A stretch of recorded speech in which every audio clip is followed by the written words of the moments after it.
Olá, meus caros, aqui é a Master Time e hoje é dia de lendas urbanas.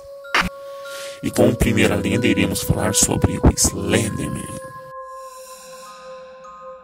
A lenda do Slenderman é muito difundida na internet.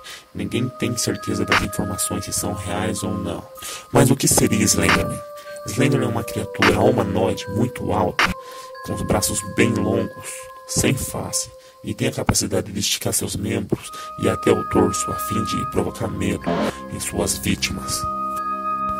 Além de falar que o Slenderman anda bem vestido, terno e gravata, e o habitat natural do Slenderman, onde ele sempre é visto, é sempre em florestas, onde ele tem a capacidade de se camuflar entre as árvores e atrair as suas vítimas ou se esconder mesmo dos seres humanos. Mas o Slenderman não é só isso também. Algumas pessoas dizem ter visto tentáculos e saem de suas costas, provavelmente. E o Slenderman ficou tão famoso assim porque ele tem o hábito de sequestrar criancinhas assim pequenas.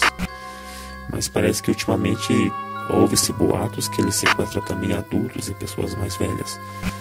Será?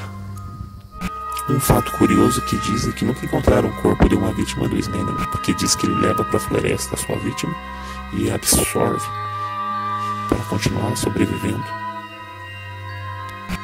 E o que dizem é que nem todo mundo pode ver o Slenderman, só algumas pessoas e crianças se estiverem sozinhas. E material comprovando que o Slenderman existe é o que mais tem na internet, como eu vou comprovar para vocês mostrando algumas fotos.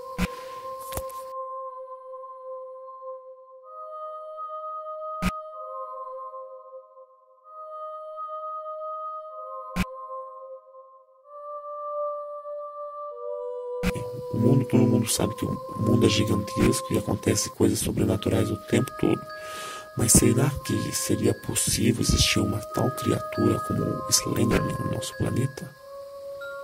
Se ele existir, poderia ser também um tipo de alienígena ou um ser de outra dimensão?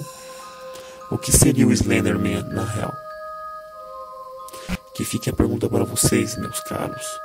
E aqui foi o Lendas Urbanas da Time TV Entertainment.